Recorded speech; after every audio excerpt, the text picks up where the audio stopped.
जय हिंद दोस्तों। स्वागत है आप सभी का धाकड़ रिसर्च अकेडमी में। और आज हम त्रैमासिक परीक्षा 2021-22 के लिए हम आपके विषय विज्ञान के लिए आपके पास एक मॉडल पेपर लेके आए हैं, जिसमें पूर्णांक रहता है 80 नंबर का और समय रहता है 2.5 घंटे का। इसमें कि सभी प्रश्न करने अनिवार्य है। और इस प्रकार से यहाँ पर मैं कुल चार प्रकार के 4 टाइप के प्रश्न बताऊंगा। सबसे पहला विकल्प वाले सही विकल्प चुनिए। क्वेश्चन नंबर फर्स्ट है हमारा विकल्प चुनिए। दूसरा नंबर हमारा मिलान कीजिए। तीसरा नंबर हमारा सत्य है सत्य सत्य है सत्य। और चौथे नंबर में आएगा अपने पास एक वाक्य में उत्तर दीजिए। और पाँचवें नंबर में आएगा अपना फुल वाक्य में उत्तर दीजिए, यानी कि अपना फुल पैराग्राफ लिखेंगे एक, उसका उत्तर भी आपको प्रोवाइड करवा देंगे। तो आपको 5 टाइप के प्रश्न मिलेंगे इस वीडियो में द्वारा। और ये वीडियो बहुत ही अच्छा है। और ये वीडियो स्टार्ट करने से पहले आपसे एक हाथ जोड़ के रिक्वेस्ट है कि आप यदि चैनल पर नए हो तो चैनल को सब्सक्राइब जरूर कर ले और आप बेल आइकन को भी प्रेस कर दे, ताकि दूसरी सब्जेक्ट के भी मैं पेपर डालूँ तो आपको नोटिफिकेशन मिलती रहे और आप पढ़ाई जारी रखे। तो चलिए वीडियो को स्टार्ट करते हैं। तो सबसे पहला हमारा फर्स्ट क्वेश्चन है, प्रश्न क्रमांक 1 है, सही विकल्प चुनकर लिखिए। तो फर्स्ट क्रमांक है, ग्रीष्मकाल में जल को मिट्टी के बर्तन में रखने पर किस परिघटना के कारण वह ठंडा हो जाता है। यानी कि जल को जब मिट्टी के बर्तन में रखते हैं तो वो कौन सी परिघटना के द्वारा ठंडा हो जाता है। तो इसका सही उत्तर हो जाएगा अपने पास परासरण के द्वारा। परासरण होता है तो उसके द्वारा ठंडा हो जाता है। इस प्रकार से दूसरा क्वेश्चन देखते हैं, पहले का दूसरा यहाँ पे। तो पहले का दूसरा जगह, लोहे से बनी वस्तु में जंग लगने को कहते हैं। जो लोहे से बनी वस्तु में जंग लगने को कहते हैं वो कहते हैं संक्षारण, तथा वह एक रासायनिक प्रक्रिया है। संक्षारण क्या है दोस्तों? रासायनिक प्रक्रिया है। ये बात भी आप एक बार गांठ बांध ले। इस प्रकार से अगला हमारा क्वेश्चन है अपना कि सोडियम का रासायनिक प्रतीक है। सोडियम का रासायनिक प्रतीक है ये वाला डी वाला, क्योंकि कैपिटल एन और स्मॉल ए सोडियम।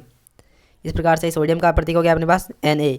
इस प्रकार से चौथा क्वेश्चन है अपने पास, प्राकैरियोट का अपरिभाषित केंद्र किस क्षेत्र कहलाता है। तो उसका केंद्र क्षेत्र कहलाता है केंद्रकाभ कहलाता है। तो इसका सही आंसर हो जाएगा अपने पास डी। इसी प्रकार से अगला क्वेश्चन देखते हैं, निम्नलिखित में से किसे क्रिस्टल रूप में बनाया जा सकता है। यानी कि जीवाणु को बनाया जा सकता है, या अमीबा को, या विषाणु को, या शुक्राणु को। तो इसमें सही आंसर हो जाएगा विषाणु को हम क्रिस्टल रूप में बना सकते हैं। तो इसका सही आंसर हो जाएगा अपने पास विषाणु। इसी प्रकार से आपको वीडियो पसंद आ रहा हो तो लाइक जरूर करें, और चैनल पर नए हो तो अभी तक चैनल को सब्सक्राइब नहीं किया हो तो सब्सक्राइब जरूर कर दे पहले। इस प्रकार से हम प्रश्न क्रमांक सेकंड में चलते हैं, रिक्त स्थानों की पूर्ति कीजिए। तो यहाँ पर फर्स्ट हमारा कक्ष ताप पर एक द्रव के वाष्पन से रिक्त स्थान प्रभाव हो जाता है। तो यहाँ पर क्या होता है? शीतलन। यहाँ पर बढ़ देंगे अपन शीतलन। इसी प्रकार से अगला प्रश्न अपना, दो या अधिक मिश्रणीय द्रवों जिनके क्वथनांकों में 25 केल्विन से कम अंतर है के मिश्रण को खालिस्तान रिक्तस्थान विधि द्वारा पृथक किया जा सकता है। यानी कि यहाँ पर कौन सी विधि आएगी? तो यहाँ पर आएगी प्रभाजी आसवन विधि। आपने दोस्तों पढ़ा होगा तो प्रभाजी आसवन विधि के द्वारा अपन जिनके क्वथनांक में बहुत ही कम अंतर है उनको हम प्रभाजी आसवन विधि द्वारा अलग किया जा सकता है। इसी प्रकार से तीसरा नंबर का अपन देखते हैं, यहाँ पे निश्चित आवेश युक्त परमाणु का समूह क्या कहलाता है। तो निश्चित आवेश युक्त परमाणु का समूह हीलियम समूह कहलाता है। यहाँ पर आ जाएगा दोस्तों हीलियम।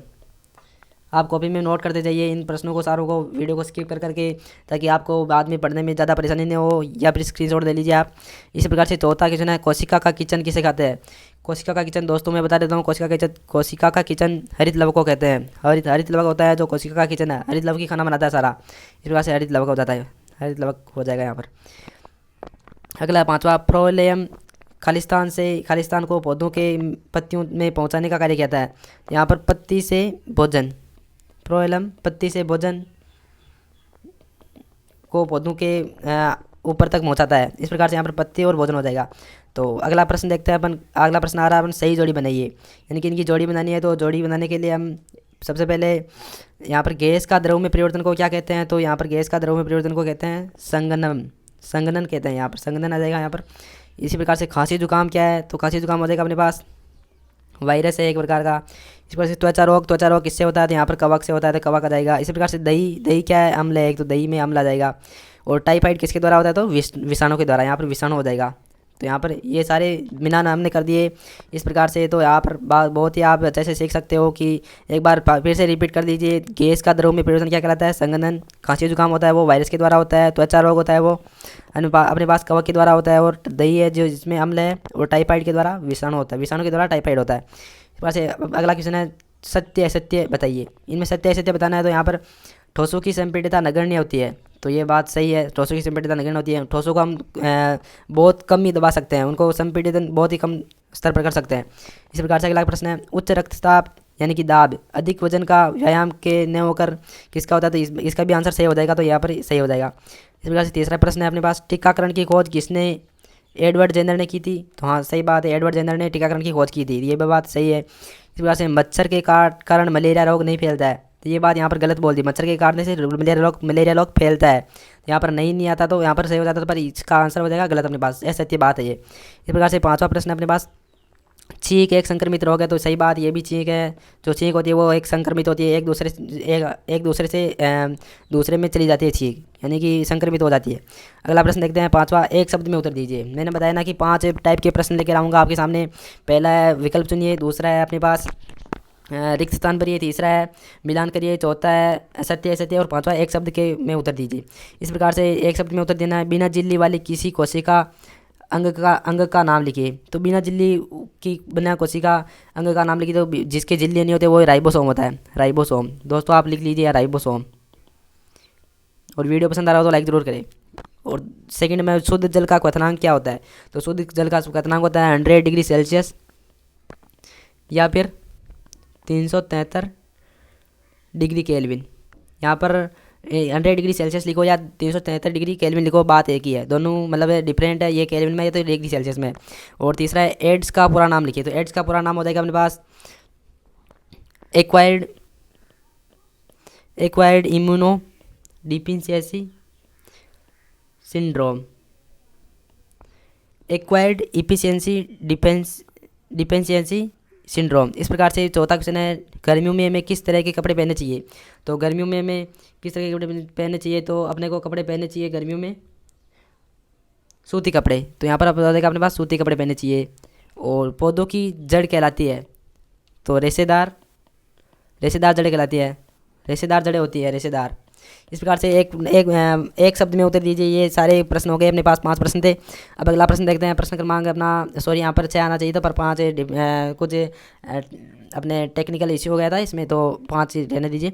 लाइसोसोम को आत्मघाती थैली क्यों कहता है, तो यहाँ पर आप पूरा पढ़कर आप इसका उत्तर दे सकते हो, और अपना आप त्रैमासिक परीक्षा में बहुत ही अच्छा लिख सकते हो। तो ये पूरा मैं पढ़ नहीं रहा हूँ, आप एक बार पढ़ लीजिए, वीडियो को स्किप करके या स्क्रीनशॉट ले लीजिए, बाद में पढ़ लेना।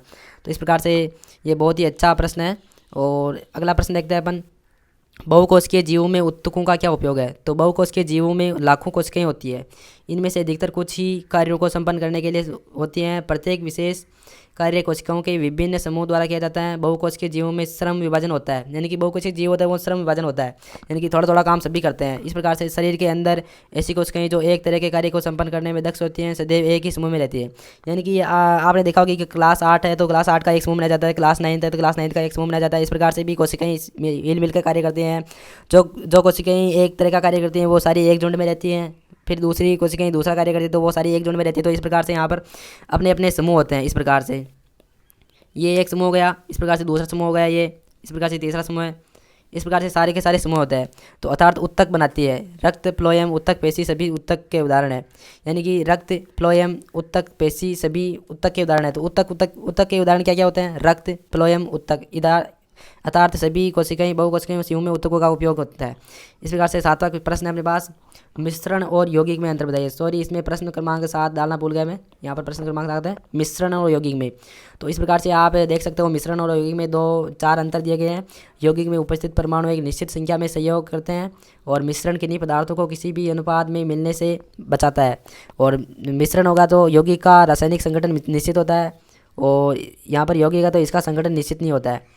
और मिश्रण से बने यौगिक के मूल पदार्थों से एकदम भिन्न होते हैं, मिश्रण मूल पदार्थों से एकदम भिन्न होते हैं, और यौगिक मूल अवयव अपने गुणों को ही बनाए रखते हैं। यानी कि यौगिक जो बनते हैं वो अपने पुराने गुणों को बनाए रखते हैं, और जो मिश्रण होते हैं वो एकदम भिन्न होते हैं। इस प्रकार से चौथा और लास्ट है अपना, मूल पदार्थों को भौतिक विधियों द्वारा अलग नहीं किया जा सकता है, और मूल अवयवों को भौतिक विधियों द्वारा अलग किया जा सकता है। इस प्रकार से आप ये 4 डिफरेंट है इसमें मिश्रण और यौगिक में, आप बिल्कुल इनको प्रिपेयर कर लीजिए, ये हर एग्जाम में पूछे जाते हैं, तो आप बहुत ही अच्छा पढ़ सकते हो इनको पढ़कर। और अगला प्रश्न है प्रश्न क्रमांक 8, कोशिका को जीवन की संरचनात्मक व क्रियात्मक इकाई क्यों कहते हैं। तो इस प्रकार से आप पूरा का पूरा पढ़कर आप इसको बहुत ही अच्छा अपने कॉपी में लिख सकते हो, नोट कर लीजिए। और इस प्रकार से बहुत ही अच्छा है यहाँ पर। और यदि वीडियो पसंद आ रहा हो तो लाइक ज़रूर करें, और चैनल पर नए हो तो प्लीज़ प्लीज़ प्लीज़ सब्सक्राइब जरूर कर ले। इस प्रकार से अपना नवा गर्मियों में हमें किस प्रकार के कपड़े पहनने चाहिए, तो गर्मियों में हमें सूती कपड़े पहनने चाहिए, और जो पसीने को सोख सके। इस प्रकार से आप नॉर्मल लिख सकते हैं, क्योंकि सूती कपड़ों में पसीने का अवशोषण अधिक होता है, अवशोषित होकर वायुमंडल में आसानी से वाष्पीकृत हो जाता है। यानी कि सूती गर्मियों में हमें गर्मी ज़्यादा होती है, तो फिर सूती कपड़े पहनेंगे तो सूती कपड़े गर्मी को सोखकर वायुमंडल में छोड़ देते हैं। इस प्रकार से ये गुण होता था, इसलिए सूती कपड़े पहनने चाहिए। और अपना प्रश्न क्रमांक 10 है, धातु किसे कहते हैं, इनके गुणधर्म को समझाइए। तो धातु एक तत्व है जो आघात वर्धनीय तथा तन्य होता है और विद्युत संचालित करता है। धातु के कुछ उदाहरण है आयरन, कॉपर, एल्यूमिनियम। धातु के गुणधर्म, तो धातु के गुणधर्म है 3 गुणधर्म है। धातुएं आघात वर्धनीय है, धातुएं तन्य है, धातुएं उष्मा एवं विद्युत की सूच अलग है। तो ये 3 मेन पॉइंट याद कर लीजिए आप, तो इनमें थोड़ा थोड़ा अंदर लिख लीजिए। इस प्रकार से आघात वर्धनीय का मतलब हथौड़े से पीटोगे तो पीटा जा सकता है, पर इसका गुणधर्म में कोई बदलाव नहीं आता है, यानी तन्य। इस प्रकार से आप तीनों गुणधर्म याद कर सकते हो, बहुत ही अच्छे हैं धातु के गुणधर्म। और प्रश्न क्रमांक अगला है अपने पास, चाल एवं वेग में अंतर बताइए। और चाल और वेग में अंतर, तो चाल एकांक समय में चली गई दूरी चाल कहलाती है, और एकांक समय में किसी निश्चित दिशा में विस्थापन को वेग कहलाता है। यानी कि चाल में कोई दिशा नहीं होती, चाल इधर भी चल सकते हैं, इधर भी चल सकते हैं, इधर भी चल सकते हैं, पर वेग में एक निश्चित दिशा होती है। तो यहाँ पर इसलिए यहाँ पर एरो का निशान आता है और यहाँ पर एरो का निशान नहीं आता है। और चाल एक अदिश राशि है, वेग एक सदिश राशि है। अदिश और सदिश भी आप एक बार रिवाइंड कर लीजिए कि कौन अदिश है कौन सदिश है। चाल होती है जो अदिश होती है, जिसकी दिशा नहीं होती है कोई, और वेग होता है जो सदिश होती है, यानी कि जिसकी दिशा होती है। दिशा के बिना वेग संभव नहीं है, पर चाल संभव है। इस प्रकार से 4 आप अंतर लिख सकते हो यहाँ पर। और अगला प्रश्न है अपने पास, घर्षण को कम करने के उपाय लिखिए। तो घर्षण कम करने के उपाय, घर्षण को निम्नलिखित उपायों से कम किया जा सकता है। पहला है स्नेह का उपयोग करके, दूसरा है पॉलिश करके, तीसरा है बॉल बेयरिंग का उपयोग करके, और चौथा है धारा रेखी आकृति। इस प्रकार से 4 हमारे पास है घर्षण कम करने के उपाय हो गए। इन उपायों को आप लिख लीजिए, नोट कर लीजिए अपनी नोटबुक में। और बहुत ही अच्छा है ये प्रश्न, सारे मैंने प्रिपेयर किए हैं, तो बहुत ही आपको हेल्पफुल रहेंगे एग्जाम में। इस प्रकार से अपन प्रश्न क्रमांक 13 लिखते हैं। 13वें की ओर चलते हैं। रक्त के कार्य लिखिए, कोई 5। तो रक्त के कार्य, फेफड़ों से ऊतकों तक ऑक्सीजन का परिवहन करता है, विभिन्न ऊतकों में कार्बन डाइऑक्साइड को एकत्रित करके उसका परिवहन करता है, उपापचय में बने विषैले एवं हानिकारक पदार्थों को एकत्रित करके यकृत में भेजता है, जो कि अपने पास खाली मतलब जो विषैले पदार्थ आ जाते हैं अपने भोजन के द्वारा, तो वो उनको एकत्रित करके यकृत में भेज देता है। चौथा है विभिन्न प्रकार के उत्सर्जित पदार्थों को उत्सर्जन हेतु वक्रों तक पहुँचाता है। और 5वां है छोटी आंतों से पचित भोज्य पदार्थों का अवशोषण भी रक्त प्लाज्मा जिसे यकृत और फिर विभिन्न ऊतकों में भेज दिया जाता है। इस प्रकार से बहुत ही अच्छा यहाँ पर नोट किया है कि रक्त के कार्य लिखिए। तो रक्त के कार्य बहुत ही अच्छे हैं और आप इनको पढ़ सकते हो और याद कर सकते हो। और लास्ट और फाइनल क्वेश्चन है अपने पास, प्रश्न क्रमांक 14वां है, न्यूटन के गति के तीसरे नियम का वर्णन कीजिए, उचित उदाहरण भी दीजिए। तो इस प्रकार से न्यूटन के तीसरे नियम का वर्णन देख लेते हैं। थोड़ा सा आपको टाइम हो तो बिल्कुल देख लीजिए वीडियो को, आपको बहुत ही हेल्पफुल रहेगा। और यदि चैनल पर नहीं हो तो चैनल को सब्सक्राइब जरूर कर दे। तो उत्तर है, न्यूटन की गति के तीसरे नियम को समझने के लिए हमें पहले अन्योन्य क्रिया को समझना होगा। जब कोई वस्तु किसी दूसरी वस्तु पर बल लगाकर प्रभावित करती है तो हम कहते हैं कि वस्तुओं के बीच अन्योन्य क्रिया हो रही है। उदाहरण के लिए, जब कोई चुंबक लोहे की टुकड़े के पास लाई जाती है तो चुंबक उसे अपनी ओर आकर्षित करती है। क्या करती है दोस्तों? आकर्षित करती हैं। चुंबक की जब किसी चुंबक को लोहे की छड़ के पास ले जाते हैं तो वो चुंबक अपनी ओर आकर्षित करती है लोहे की छड़ को। अतः चुंबक व लोहे के टुकड़े के मध्य एक अन्योन्य क्रिया होती है। इस प्रकार जब हम फुटबॉल को ठोकर मारते हैं तो हमारे पैर व फुटबॉल के मध्य अन्योन्य क्रिया होती है, जिससे कि फुटबॉल ऊपर उठता है। तो न्यूटन का गति का तीसरा नियम भी हमें अन्योन्य क्रिया के कारण समय उत्पन्न बलों के विषय में बताता है। एक वस्तु द्वारा लगाए गए बल को क्रिया हो, दूसरी वस्तु द्वारा लगाए गए बल को प्रतिक्रिया कहा जाता है। न्यूटन के अनुसार जब दो वस्तुएं आपस में अन्योन्य क्रिया करती हैं तो प्रत्येक क्रिया के बराबर और विपरीत प्रतिक्रिया होती है। इसको इस प्रकार समझा जा सकता है कि जब ए वस्तु बी वस्तु पर बल लगाती है तो वस्तु बी भी उस परिमाण में बराबर किंतु विपरीत दिशा में बल लगाती है। इसे निम्न उदाहरण द्वारा स्पष्ट किया जा सकता है। तो इस प्रकार से न्यूटन के गति का नियम है कि अन्योन्य क्रिया होनी चाहिए दो पदार्थों के बीच। जैसे इन्होंने बताया कि चुंबक और लोहे की छड़ के बीच में होता है और फुटबॉल हमारे पैरों के बीच में होता है, तो वो दोनों में एक बल लगता है। तो ये न्यूटन का गति का तीसरा नियम है। इस प्रकार से आप बहुत ही अच्छा पढ़ना चाहते हो तो हमारे चैनल को सब्सक्राइब जरूर कर ले और आप हमारे वीडियोज़ देख सकते हो। चैनल में जाके चैनल को विजिट करिए एक बार, फिर देखिए कि क्या क्या कंटेंट डलता है इसमें, तो फिर आप बाद में सब्सक्राइब कर लेना। धन्यवाद दोस्तों, मिलते हैं नेक्स्ट वीडियो में।